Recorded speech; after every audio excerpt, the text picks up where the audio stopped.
इस वीडियो में हम देखेंगे कि हमारे अकाउंट्स जो डाटा है, देखिए हमारी जो अकाउंटिंग रिपोर्ट्स हैं उनको कैसे चेक करते हैं। सबसे पहले हमारे को हम देखेंगे डे बुक।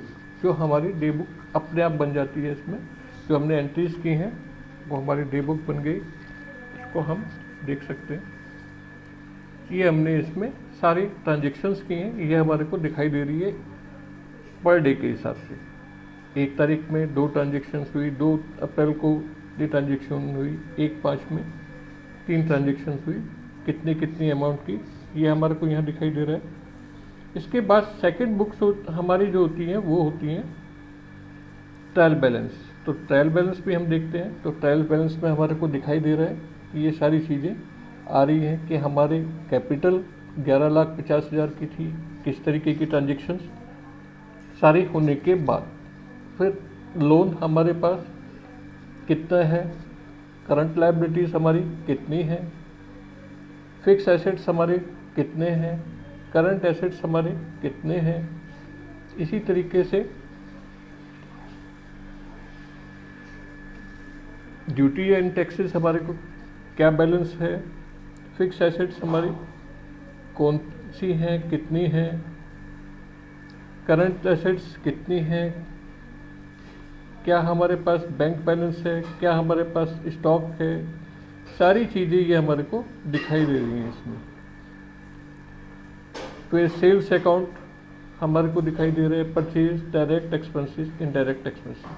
तो आप देख रहे हैं कि इसमें डेबिट और क्रेडिट दोनों साइड का टोटल बिल्कुल मैच कर रहा है। बुक्स टैली के अंदर बेनिफिट यही होता है कि जो भी एंट्री हम करते हैं वो डेबिट और क्रेडिट पे दोनों साइड में सेम एंट्री जाती है, तो इसका ट्रायल बैलेंस पे मिस्टेक नहीं होती।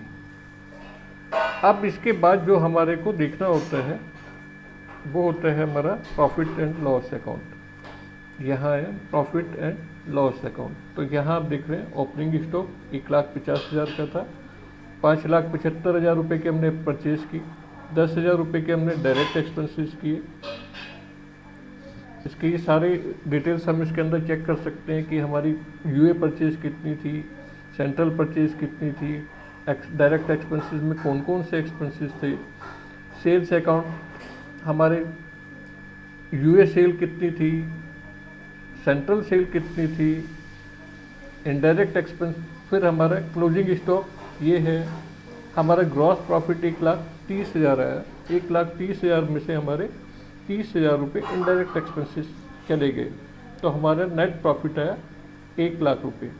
तो हमारे को ये पता है कि इनडायरेक्ट एक्सपेंसेस कौन कौन से हुई, सारे इसके अंदर हम अलग अलग चेक कर सकते हैं, पूरी डिटेल भी इसमें आ सकती है।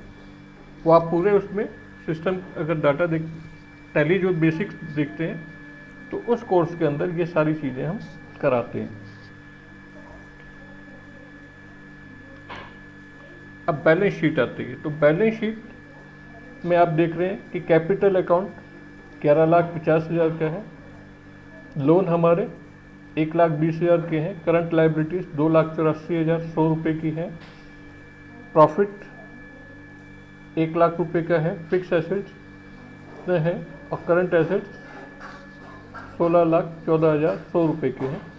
तो कौन कौन से हेड और कौन कौन से लेजर किस हेड में जाते हैं, ये सारी चीज़ों की जानकारी ये सारा आपको सिखाया जाएगा बेसिक प्लान जो है उसके अंदर। और जीएसटी की भी अगर आपको पूरी इन्फॉर्मेशन चाहिए तो वो आपको हमारा जो एडवांस कोर्स है उसके अंदर ये सारा दिखाया जाएगा। इसमें आपको ये भी सिखाया जाएगा टैली में आगे कि फाइनल कैसे किया जाता है। अभी तो ये हमने एंट्री की है, तो इसमें बहुत सारी इस तरीके की चीज़ें हैं जो एक्सपेंसेस हमारे पेबल हैं, कुछ हमारे रिसीवेबल्स हैं, कौन से हमारे एडवांस पेड कर रखे हैं, कौन से हमारे को डेप्रीशिएशन है, किस तरीके से डेप्रीशिएशन कैलकुलेट होना है, इंटरेस्ट की ट्रांजेक्शन्स कैसे होनी है, जीएसटी की ट्रांजेक्शन्स कैसे होनी है, और किस तरीके से प्रॉफिट और लॉस को हमारे को ट्रांसफ़र करना है, आगे ट्रांसफ़र करना है, तो बैलेंस शीट किस तरीके से फाइनल करनी है, ये सारा आपको आगे कोर्सेज में सिखाया जाएगा। इसके अंदर इस कोर्स में आपको बेसिक इन्फॉर्मेशन दी जा रही है। तो ये पूरे डिटेल से एक एक चीज़ इस तरीके से आपको सिखाई जाएगी कि उसमें आपको करने में कोई भी प्रॉब्लम ना हो। जीएसटी की सारी रिटर्न्स आपको किस तरीके से बनती हैं, किस तरीके से अपलोड की जाती हैं, सारी चीज़ें आपको उसमें सिखाई जाएंगी।